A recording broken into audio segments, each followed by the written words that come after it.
Go look up loitering in the Georgia code section. My father's a retired sheriff. Okay. I know, but I've never. Roll your window up. What does that look like to me? I mean, I'm just rolling it up because it's my. Welcome back to U.S. Corrupt Cops. Today, we delve into the compelling narratives of law enforcement officers who overstepped their bounds, ultimately ruining their own careers. What led these cops down such a dark route? And what were the consequences when their corrupt actions caught up with them? Stay tuned as we uncover the entire story. If you enjoy this video, press 1. On August 15, 2020, 22-year-old Dylan Puente was driving to his grandmother's home when Keller Police Sergeant Blake Shamonic pulled him over for allegedly making a wide turn. Shortly after various mainstream media outlets released a 2-minute edit of the hour-long body cam footage, this encounter went viral. I highly recommend watching until the end to fully understand the legal and psychological intricacies of this interaction. 320, go and send me a unit when you got available. Hey, roll your window back down. What's up? My name is Sergeant Schmont, the Keller Police Department. The reason being stopped today, you made a wide right turn when you turned from 1709 to 377. Any reason why you're rolling your window up when I walk up to this car? No, sir. You had been driving it down for the past mile. I just rolled it up. All right, step out of the car for me. Step out. Do not shut that window. Open it now. Step out. Right here. Face that direction. Face that direction. Put your hands right here behind your back. Don't move. Do you understand? Why are you acting so suspicious? Well, you're rolling your window up when I'm walking up on scene for a routine traffic stop. Ain't nothing going on. You roll your window up. What does that look like to me? I mean, I'm just rolling it up because it's for my safety. For your safety? Yeah. Nothing. I rolled up my window. Take off. That's my dad. Oh, sir. Yeah. I rolled up my window. 320. Give me unit code now. And he got mad because I rolled up my window. Step right here. Go down. I rolled it up. Separate your feet. Well, that's what happened, huh? Yeah. You're about to be arrested for blocking the roadway if you don't park and get out. I rolled. Park and get out. I rolled Park up over there. You said I can. It's my right. You are interfering with my job. You need to go park over there. I'm just recording you. I rolled up my window like you said. It was my right to roll up my window. No, it's not. Sergeant Shamonic informs Mr. Puente that he doesn't have the right to roll up his window during a traffic stop, even though no laws explicitly prohibit it. While citizens are within their rights to adjust their windows during a stop, doing so might lead to being asked out of the vehicle. In the 1977 Supreme Court case Pennsylvania v. Mims, the court ruled that cops can order a driver to exit a stopped vehicle if lawfully detained. The court reasoned that such an order is a minimal intrusion compared to the safety benefits for the cop. As the court stated, what is at most a mere inconvenience cannot prevail when balanced against legitimate concerns for the cop's safety. From Sergeant Shamonic's viewpoint, Mr. Puente's window adjustment might have seemed suspicious, and the sergeant was within his authority to ask him out of the car. Nonetheless, Mr. Puente complied by rolling the window back down and appeared to follow all instructions peacefully. However, as Mr. Puente began to exit, he tried to roll the window up again to lock his vehicle without the cop seeing inside. The sergeant then ordered him to keep the window down. Legally, Mr. Puente wasn't required to keep the window down while exiting and had a reasonable desire to secure his vehicle before speaking with the sergeant.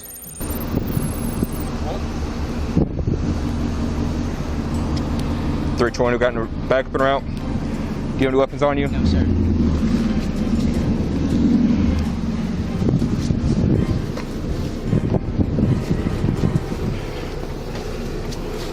All right.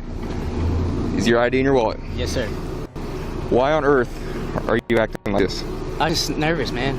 Look, Okay, I'm it was a sorry. routine traffic stop. All right. Yes. I've never met you before. Yes, I know.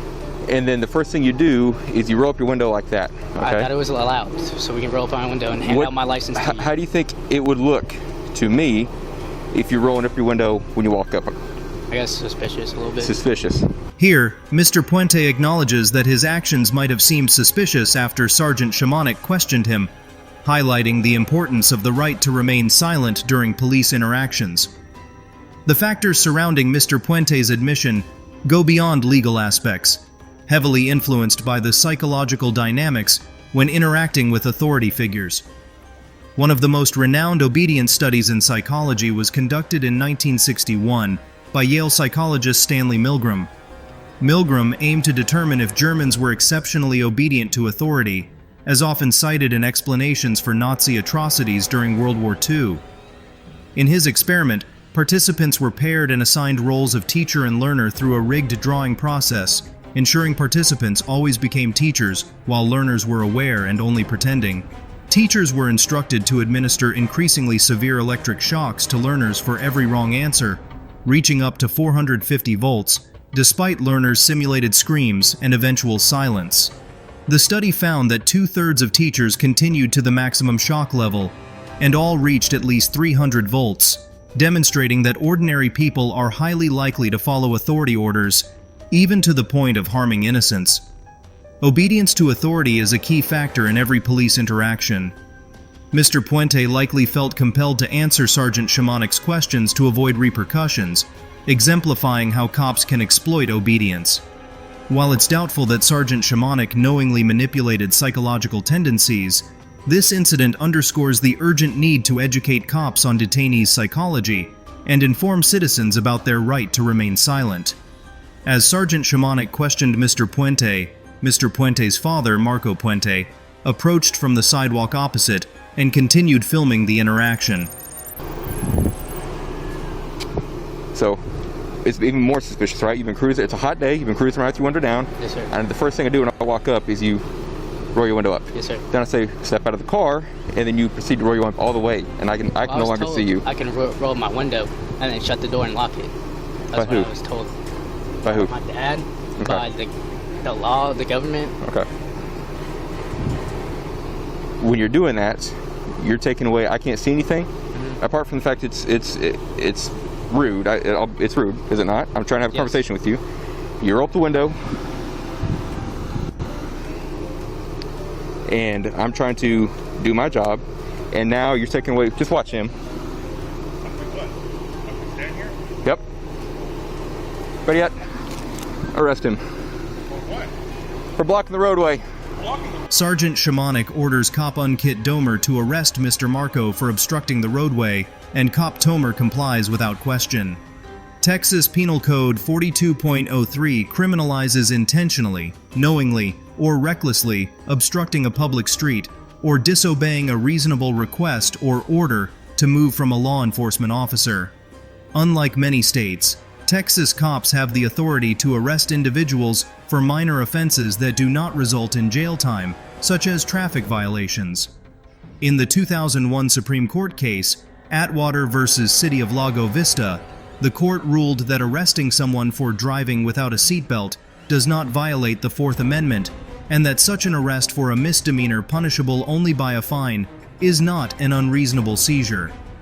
This decision granted cops the power to make custodial arrests for minor offenses without weighing the necessity or impact. Only 3 motor vehicle violations in Texas prohibit cops from making arrests: speeding, open container violations, and texting while driving, the top 3 causes of car accidents in the U.S. The Atwater ruling paved the way for excessive and unnecessary arrests, with a 2019 study under the Sandra Bland Act of 2017 revealing that over 45,000 Texas drivers were arrested for Class C misdemeanors during traffic stops in 2018 alone. If Mr. Marco was genuinely violating Code 42.03, Sergeant Shimonik had the authority to arrest him. We'll explore whether Mr. Marco actually breached the code shortly, but the key takeaway is that Texas cops possess almost unchecked power to arrest individuals for any violation, regardless of how minor or victimless it may be. After ordering Cop Tomer to arrest Mr. Marco, Sergeant Shimonik instructs Mr. Puente to sit on the curb while assisting Cop Tomer. When the sergeant approaches Mr. Marco and grabs his arm, a brief altercation ensues, resulting in Mr. Marco being thrown to the ground, maced, and taken into custody. Once the cops placed Mr. Marco in the patrol car, Sergeant Shimonik recounted his version of events to another cop. Let's compare the sergeant's account to the actual footage. Oh, kid's acting nervous as can be. I said, buddy, step out of the car. He proceeds to start rolling up the car, and I thought he was going to drive off on me. Pull the door open, he steps out, no issue. I had to go to detain him. Dad is cruising down the road, stops in the middle of the road. I said, leave. You leave, you leave. He's feeding son. No, this is neighbor who lives over here. He's feeding son, telling him what to do. Step right here. I rolled it up. Back Step up. right your feet. Well, that's what happened, huh? And I said, no, sir, you need to leave. I said, sir, if you don't leave, I said, you're going to be detained for blocking the roadway here. Yeah. You're about to be arrested for blocking the roadway if you don't park and get out. And so then he proceeds to back up all the way, parks over there, and he walks up into my scene multiple times. I said, you're done, you're under arrest.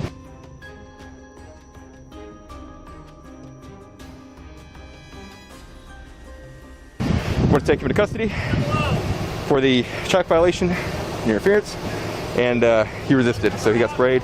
We're taken to the ground. He came out down there. He's videoing us, and now I guess we got family members here. As evident, the sergeant's version of events significantly diverges from what truly occurred, with his police report containing numerous inaccuracies. In the report, Sergeant Shimonek claimed that Mr. Marco approached him from behind, which the video disproves. The sergeant further asserted that he didn't notice Mr. Marco's vehicle until Mr. Marco yelled at him, which is untrue. He also stated that Mr. Marco refused to move his vehicle after being instructed and remained in the roadway for an additional 30 seconds, continuing to shout, clearly false claims. The report concludes that, for cop safety, Sergeant Shimonek decided to arrest Mr. Marco for obstructing the roadway and obstructing governmental operations. Texas Penal Code 38.05 addresses obstruction, and even if the sergeant's account were accurate, this code exempts any interruption, disruption, impediment, or interference that solely involves speech, rendering the charge invalid. Sergeant Shimonek's misconduct doesn't stop there. When his lieutenant arrived, he presented his distorted story and stated his intention to arrest Mr. Puente for the wide turn violation to search his vehicle without consent or probable cause. Right now is only detained. He's sitting in the back of my car. We've had a very lengthy conversation. He's been reasonable. I'm quite certain there's narcotics in the car, so I think I'm going to arrest him for the wide right turn. He's got a history of narcotics. He was telling me, give me all sorts of clues, so I think I'm going to arrest him for the wide right turn. The lieutenant approves Sergeant Shimonek's decision to arrest Mr. Puente, leading to a vehicle search that finds no drugs or weapons. Mr. Puente was jailed, and his vehicle was towed. Following the incident, the Keller Police Department initiated an internal investigation, eventually releasing the full body and dash cam footage, along with all related paperwork. The investigation resulted in Sergeant Shimonek being demoted to a patrol cop with the option to reapply for his sergeant position after a year. Cop Tomer faced no disciplinary actions. All charges against Mr. Marco were dismissed, and fines and fees from his arrest were refunded. Mr. Marco filed a federal lawsuit against Cop Shimonek and Cop Tomer, prompting Keller Police Chief Brad Fortune to personally apologize and acknowledge his cop's wrongdoing. According to the New York Times, Mr. Marco accepted the apology as a polite gesture, but emphasized the need for greater police accountability. Kevin Lawrence, executive director of the Texas Municipal Police Association, mentioned that while a lawyer with the association was monitoring the lawsuit against Cop Shimonek and Cop Tomer, the group does not represent the Keller Police Department or involve a lawyer in the litigation. Ironically, despite both cops being association members, Lawrence stated, "This is one of those cases where I would say you may want to take a step back and not take the pleading at face value." At the time of this episode's creation, the Keller City Council has scheduled a special executive session on December 29th to fully brief on the incident. Although this session isn't covered in this episode, updates on its findings can be found in the description below. Overall, Cop Shimonek, Cop Tomer, and the Keller Police Department receive an F for arresting Mr. Marco without just cause, arresting Mr. Puente solely to search his vehicle, and escalating what should have been a routine traffic stop into a physical confrontation. Cop Shimonek misused the concept of cop safety and showed poor judgment throughout the interaction.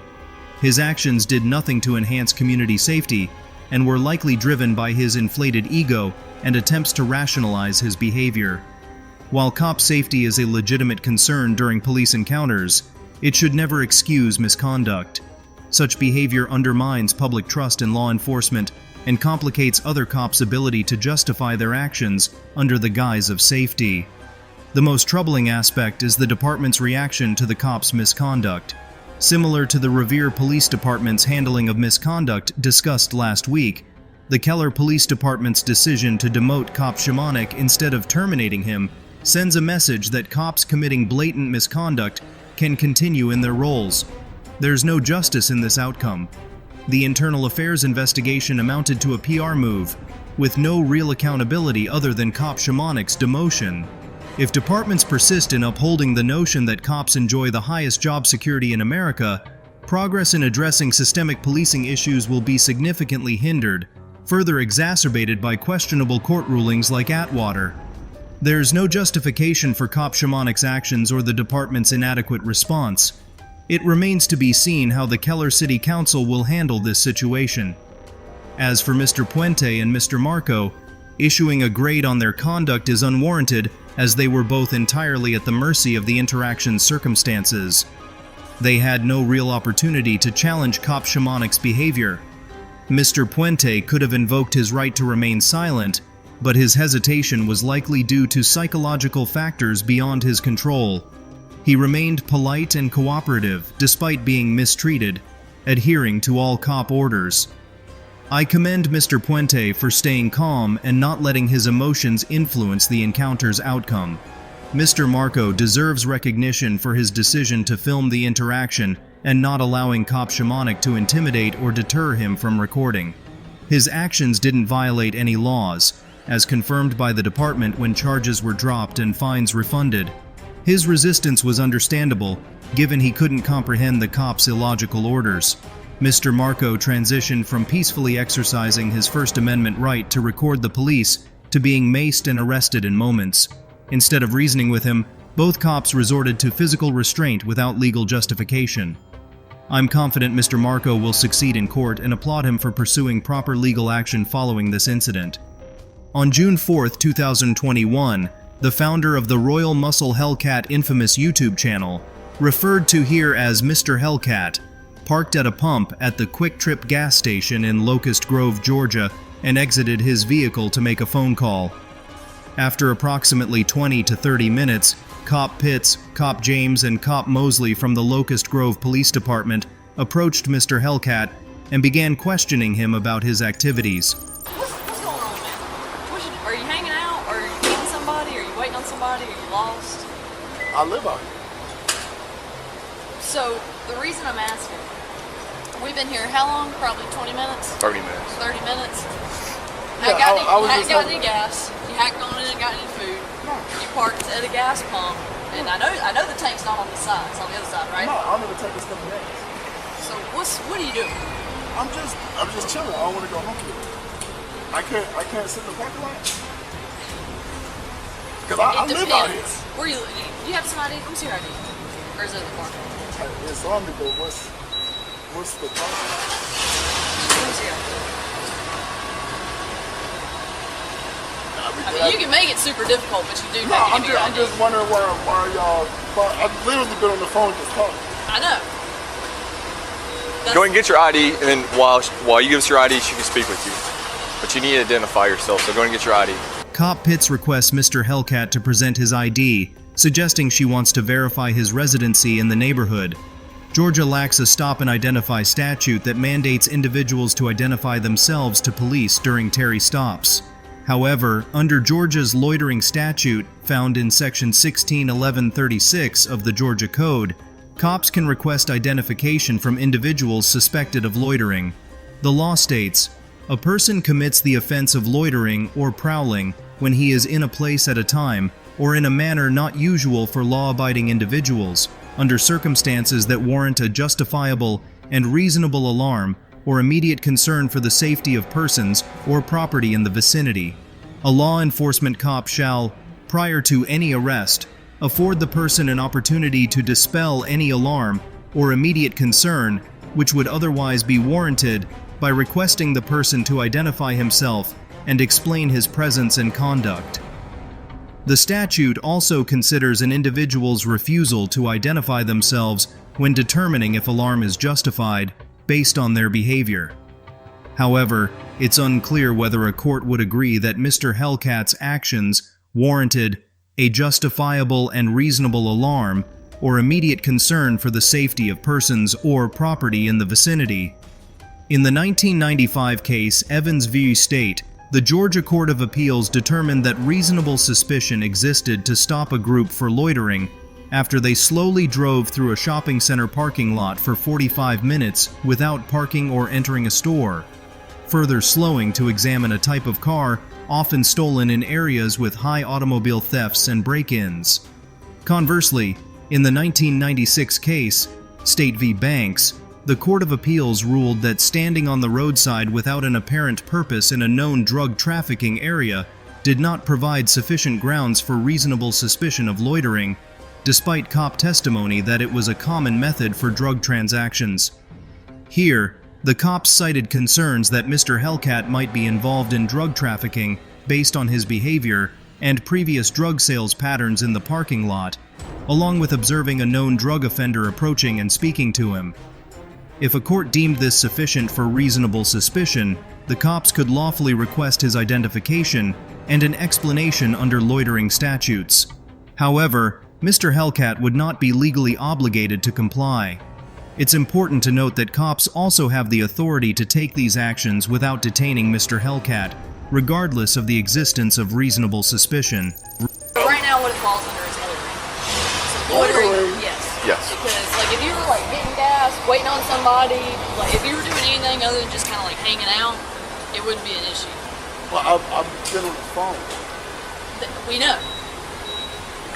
This area is known for narcotic activity, it's known for criminal activity, so that's another reason why we're speaking to you. We want to make sure that's not afoot. Right here, people will park, they'll go over there, they'll wait right here, they'll wait for somebody, they'll do it like that. And brought under a Bro, street you light? have no idea. So, Well, Yes. I live out here. I believe you do. Watch it. You know, you have your ID with you.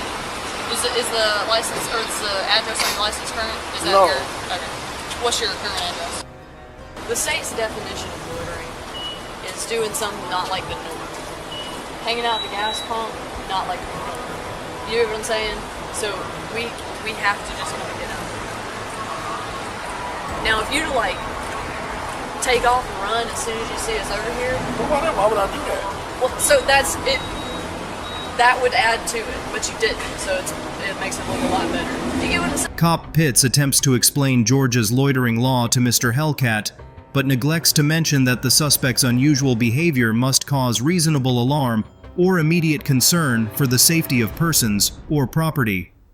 Anti-loitering laws, which criminalize being in a public place without a clear reason, have a long and contentious history in the U.S. and are generally deemed unconstitutional when they broadly prohibit all types of loitering.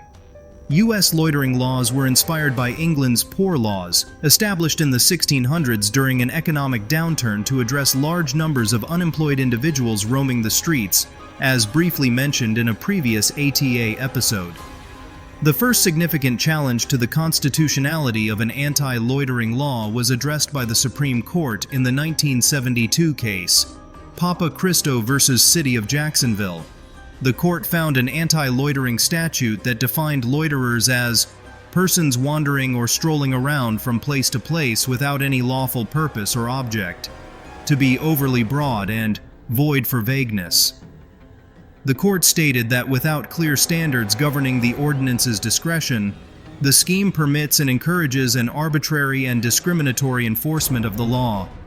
It furnishes a convenient tool for harsh and discriminatory enforcement by local prosecuting officials against particular groups deemed to merit their displeasure.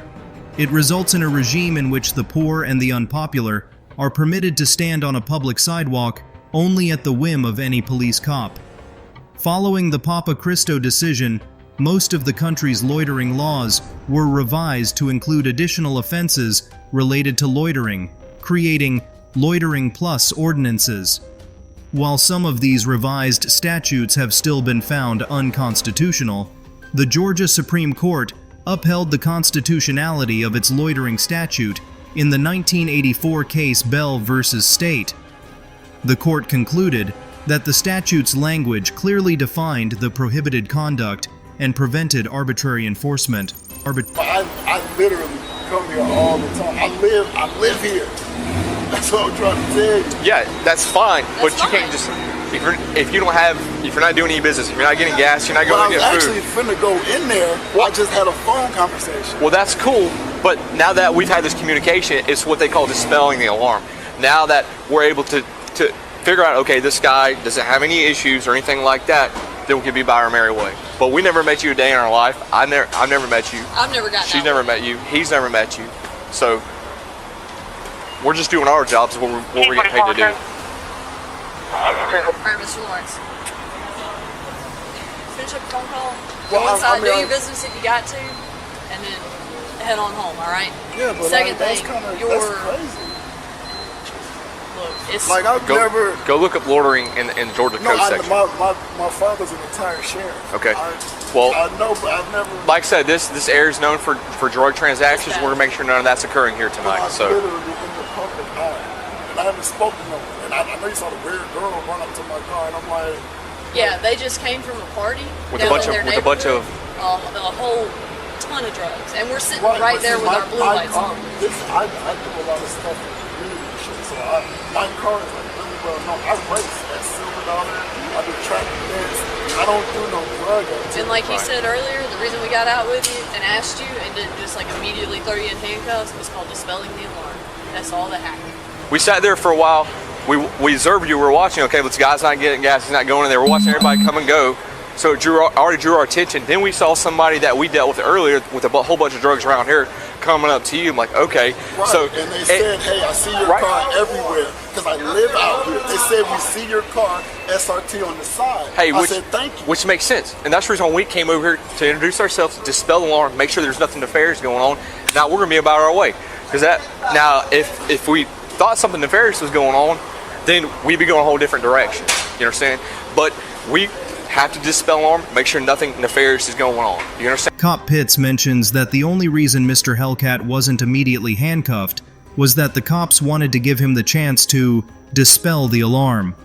This statement references the Georgia loitering statute, which states, unless flight by the person or other circumstances make it impracticable, a law enforcement cop shall, prior to any arrest before the person, afford an opportunity to dispel any alarm or immediate concern which would otherwise be warranted by requesting the person to identify himself and explain his presence and conduct. However, this doesn't mean Mr. Hellcat was legally obligated to dispel the alarm the cops claimed existed. As the Georgia Supreme Court discussed in Belvidere State, the statute does not require a suspect to provide information, but rather guarantees him the opportunity to explain his conduct, thereby possibly dispelling the cop's concern for the safety of persons or property before any official action is allowed. The court also clarified that the statute doesn't permit convicting someone of loitering simply because they fail to satisfy the arresting cop's concerns with their explanation, stating, "The statute, in fact, safeguards against this situation. Section B provides in part, no person shall be convicted of an offense under this code section, if it appears at trial, that the explanation given by the person was true, and would have dispelled the alarm or immediate concern." Therefore, even if the cops had arrested Mr. Hellcat for loitering, a jury could still determine that his explanation for his actions was reasonable enough to dispel the cops' alleged safety concerns. I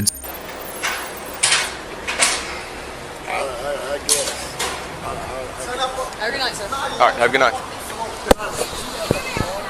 I don't have one on me. I'm Officer James. It's Officer Pitts. That's Officer Mosley. I mean, and I definitely encourage you to go look up the code section, OCGA loitering. Loitering. Look it up. The cops ultimately left without arresting Mr. Hellcat, allowing him to continue his day. 3 days after this encounter, Cop Pitts was terminated from her position at the Locust Grove Police Department. It's unclear whether Mr. Hellcat filed a complaint or intends to take legal action. I reached out to Locust Grove Police Chief Derek Austin, but he declined to comment on the incident featured in this episode. This might be because he's the third Locust Grove Police Chief hired in the past 4 months following the dismissal and jailing of the previous two for stealing money and evidence from the department, and he wasn't the chief during this incident. Overall, the Locust Grove cops receive a C-. While there's an argument that they were operating within the authority of Georgia's loitering code, they failed to clearly explain the statute to Mr. Hellcat, maintained an accusatory and patronizing attitude throughout the interaction, and based their decision to engage Mr. Hellcat on dubious grounds at best.